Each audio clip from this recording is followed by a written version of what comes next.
Deus no Alcorão que a recordação beneficia os crentes. Então, não custa estar lembrando alguns pontos que são importantes, né, para a vida do muçulmano. E como esse encontro, né, ele é o almoço das famílias, então vou falar alguns pontos importantes com relação à família do Islã. O Islã é um código completo de vida. E como tal, ele não deixou nenhum aspecto da vida do ser humano sem que ele tivesse regulamentado. E como não podia deixar de ser, ele regulamentou também a família, né? Como é que ela se estrutura. Regulamentou a relação entre marido e esposa, pai e filho, né? Todos os aspectos da família foram devidamente regulamentados pelo Islã. Então vamos ver alguns desses aspectos. Em relação ao casamento, né, que é a célula formadora da família, né, diz Deus o Altíssimo no Alcorão: e dentre os teus sinais está o de havermos criado de vossa mesma espécie cônjuges, para que convivais com ela com amor e misericórdia, e nisso há sinais para os sensatos. Ou seja, Deus Altíssimo colocou o casamento, ele se dá através, né, do amor e da misericórdia, e que o objetivo principal dessa relação é alcançar a tranquilidade. E para isso, ele estruturou bases, né? E as bases de um relacionamento feliz, né, são, né, primeiro, a crença em Deus. Aliás, essa é a coluna mestra de toda a ação do muçulmano.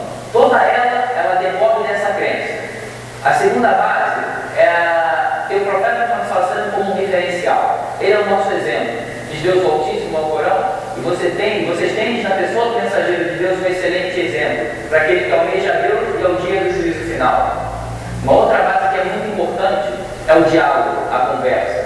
Qualquer relação, tá, se não tiver diálogo, se não tiver conversa, ela tende a fracassar, né? Porque é através do diálogo e da conversa que você apara as arestas, né? Você consegue concentrar e resolver os problemas que surgem no decorrer da relação.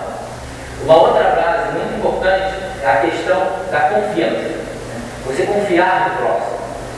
Por isso, né, o Islã ele vê com muito maus olhos a questão da traição, né? E a traição aqui não é somente a questão do adultério, né? O adultério é o ponto máximo da traição, né? Mas quando você chega e coloca os segredos da família, né, as coisas que acontecem dentro de casa e expõe para as pessoas, você está fazendo uma forma de traição, né? Quando, por exemplo, né, você está andando na rua e você olha para o atrativo do sexo oposto, né, com intenção, você está cometendo uma traição, né? Quando você toca, né, numa pessoa do sexo oposto, né, que não é lícita para você está fazendo uma forma de traição, né? Com essa consciência, o Islã fez o quê? Ele fechou por completo a porta para que as pessoas pudessem cair no grau maior de traição que é o adultério.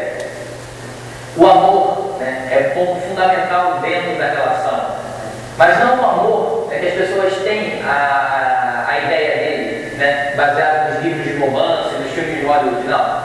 Mas o amor verdadeiro, aquele que se constrói dia a dia, né, com a convivência, com o respeito, com os bons tratos, esse é o verdadeiro amor, né? E esse ele é fundamental dentro de uma relação. Um outro ponto muito importante, né, dentro do relacionamento é você saber lidar, né, tratar o outro da melhor forma possível. Diz Deus Altíssimo no Corão: e convivais com as suas esposas da melhor forma possível. Então a boa convivência ela é fundamental. Se você não trata bem, né, a sua esposa ou o seu marido, né, isso só vai resultar em conflitos. Consequentemente, a relação tende a não dar certo. Esses são alguns exemplos do que se refere ao casamento. O Islã regulamentou a relação entre pais e filhos, né? Diz Deus Altíssimo no Corão: e Deus decretou, né, que se adore única e exclusivamente a Ele, e que tenha-se bons tratos para com os pais. Então, o tratamento, bons tratos para com os pais, né, é parte fundamental da prática do muçulmano.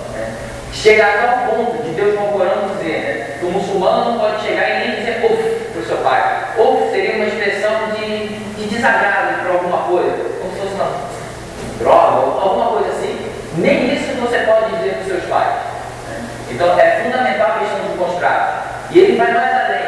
O bons tratos para com os pais, né, não se limita a eles estando vivos, né, mas você manter, né, as amizades que os pais tinham, né, tratar bem os amigos dos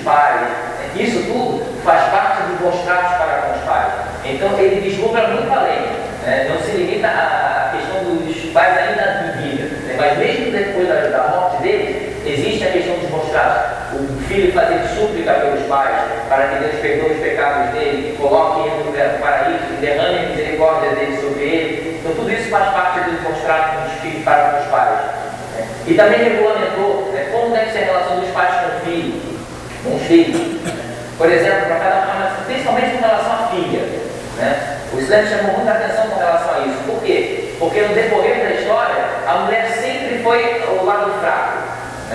Toda vez que as pessoas se afastavam dos ensinamentos de Deus, a coisa recaía sobre a mulher, o peso maior. Então Deus, dentro da sua infinita justiça, chamou a atenção do homem para isso. Principalmente a atenção com relação ao cuidado com as filhas. Uma vez o profeta Muhammad sallallahu alaihi wasallam, ele se dirigiu e disse para os companheiros: quem tiver 3 filhas, cuidar bem delas e educar elas da melhor forma possível, elas vão servir como uma proteção para eles do castigo do inferno. Aí meus companheiros do profeta Muhammad, que só tinha 2 filhas, chegou e disse: profeta, e quem tem 2 filhas? Aí o profeta falou: quem tem 2 filhas também. Aí o outro que só tinha uma filha, chegou: profeta, e quem só tem uma filha? Aí o profeta começou a rir e disse: quem só tem uma filha também. Então é fundamental a questão do contrato, a escolha de um bom nome para o filho, garantir educação, saúde, o direito à brincadeira, o direito da criança de brincar.